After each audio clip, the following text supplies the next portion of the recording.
I should be writing number 408. But I should be writing. I should be working on my craft. I should be writing. I should be submitting my next draft. But I'm sitting home watching Doctor Who. Hi there, welcome to I Should Be Writing, the podcast for wannabe fiction writers. I'm your host, Mur Lafferty, and it's another car cast because I'm doing an unexpected trip to do an errand, and I figured there's stuff I wanted to talk about, and I was going to record today anyway, and I am a stone cold pro. Yes. So, things are going better for me. I was depressed for a little while, and then I got kind of cranky. I know, Cowboy Wally says, babies are cranky, old men are cranky, I'm tormented. But no, I was cranky, and I walked around going, well, I guess this is better than depression, but now I'm cranky for a reason I can't figure out. So that sucked for a little while, but we're in spring here in the northern hemisphere, and I'm in the south, and the weather is kind of doing its weird spring things.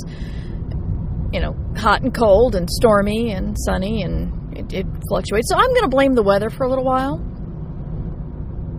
I've been doing work on the novel. It went well, and then it kind of halted.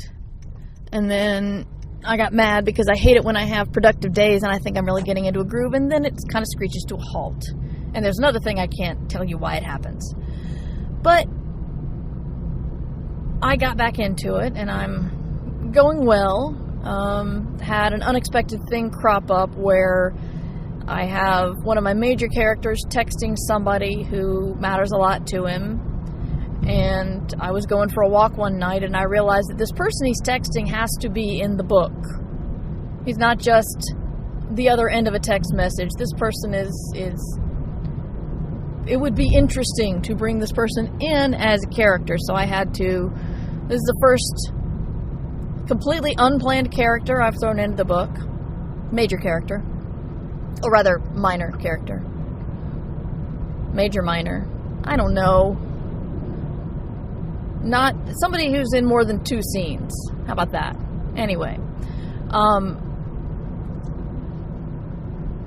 But one thing I was struggling with is structure. And I don't think I've talked about structure very much.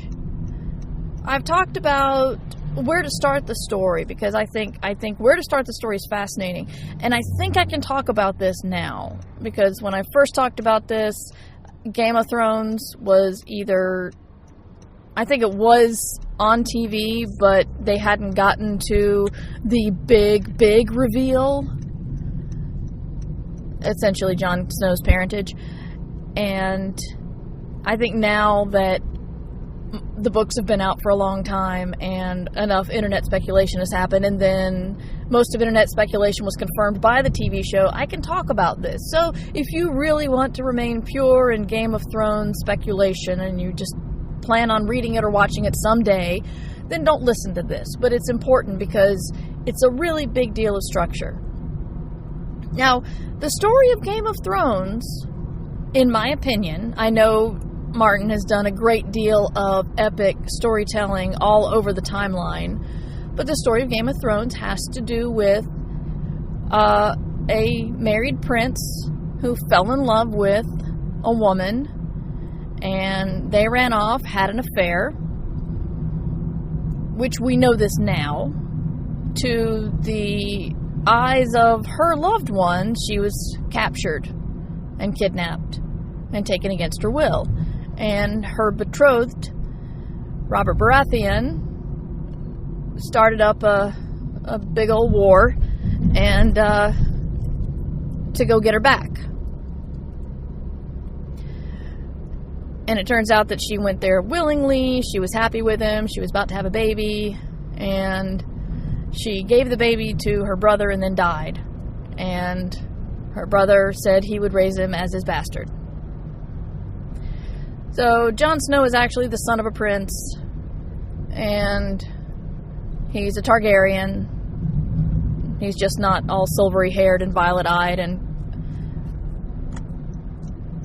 rather mad.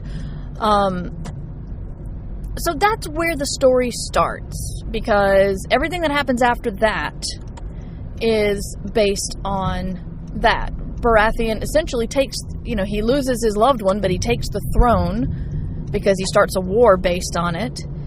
And so you've got the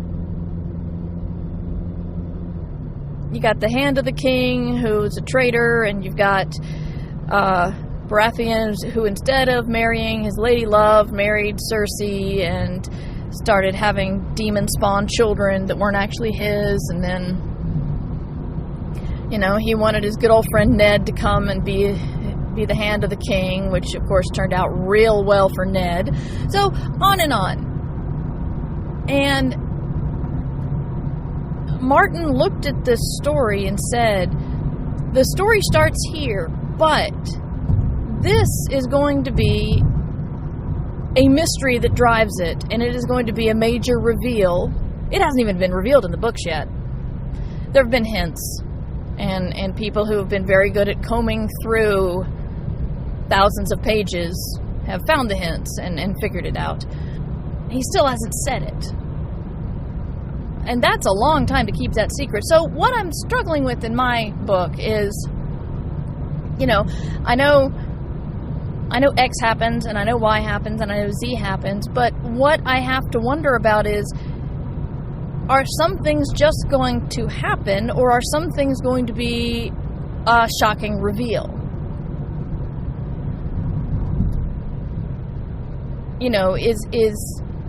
Let's say person A is going to a party and does not know that person B is going to be there. And then we get a scene with person B going to the party. So now the reader knows that person B is at the party, and they know that person A doesn't know.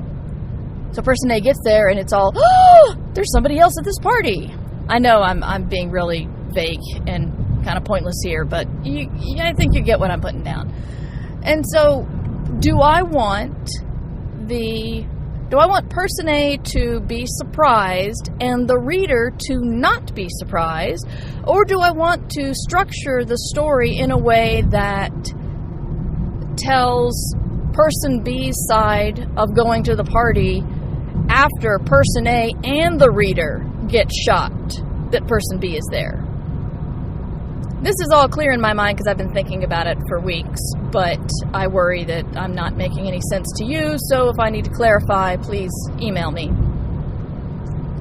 But it's structured like this, like you already know all the things that are going to happen, but it still matters in what order you put the story. Now, I really enjoyed working with flashbacks on Six Wakes, and I think I did a pretty good job of weaving them in and out, going from the past to the present, back to the past.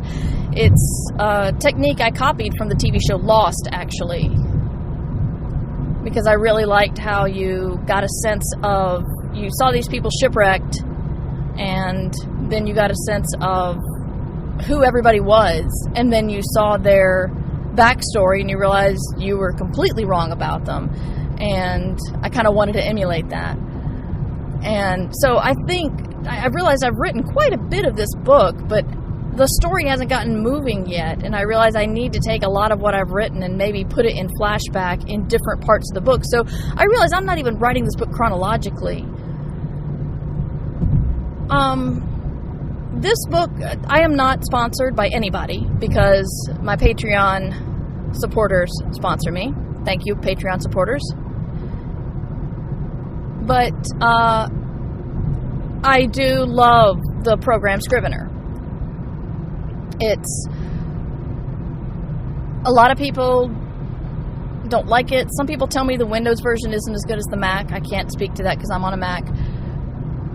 And I'm not endorsing it because I'm not telling you what you're using is wrong. But I'm telling you, in times like this, when I'm writing non-chronologically, it makes the it makes moving scenes around so much easier than if I just had one big long document like in Word. So I am just writing these different characters' parts, and when the story starts to move, I'll tell the facts, but I need to remember the emotional beats and the emotional reveals. Because, I mean, think about how Game of Thrones would have been if you'd known who Jon Snow was from the very beginning. It would be so different. You'd think that Robert was an unjustified jerk, and, you know, you'd wonder why Ned just didn't tell his son. I mean, he could, or the guy who thought he was his son. You'd wonder a lot of things. And you'd be doing the whole horror movie of, no, don't go in that room, because you know the monster's in there, when, say, you know, Jon Snow, hell, I don't remember. Anyway, you know what I mean. You have to decide how much you show your characters, but also how much you show your readers to keep them wondering and caring. So, why I like Scrivener is because I can look at all that, and I can look at the scene. I'm just writing different scenes from different points of view, and I'm putting them all in their own little folders with their names on it.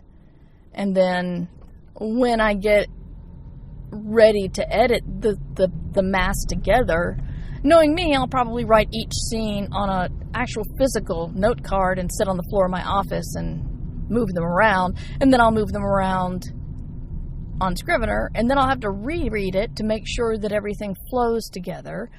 But I'm thinking that this is the way I'm going to have to approach it, and I feel better about this than I did before. So I think this is the way I'm going to go. Yeah. One thing that's funny is last night I was on a walk and I was feeling unconfident about this book. And I remembered I felt unconfident about 6 Wakes. So 6 Wakes turned out okay, so this made me feel confident about this book.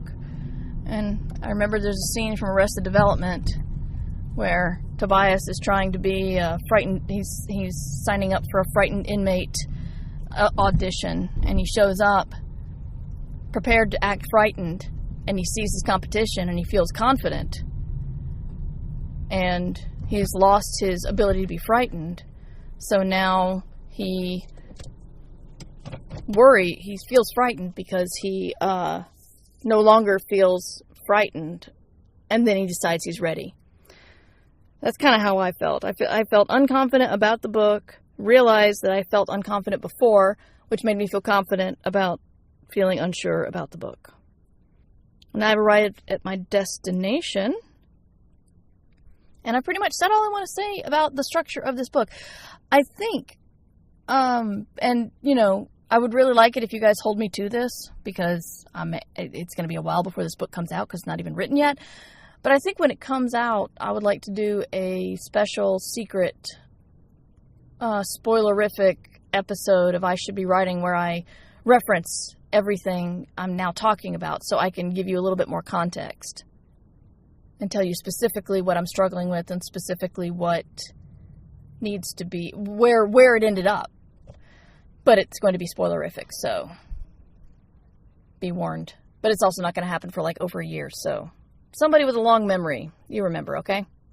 All right. Thank you for listening. My name is Mer Lafferty. My website is at merverse.com, and you can support the Patreon at patreon.com/mightymer. I do another podcast called Ditch Diggers with Matt Wallace.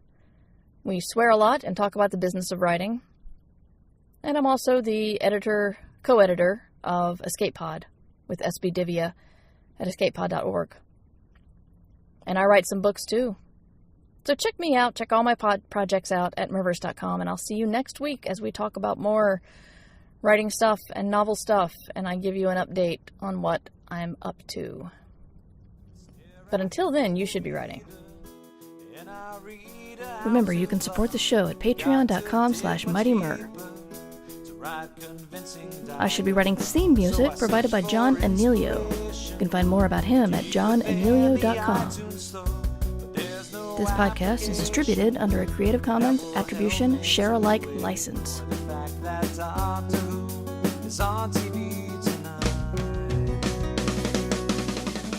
But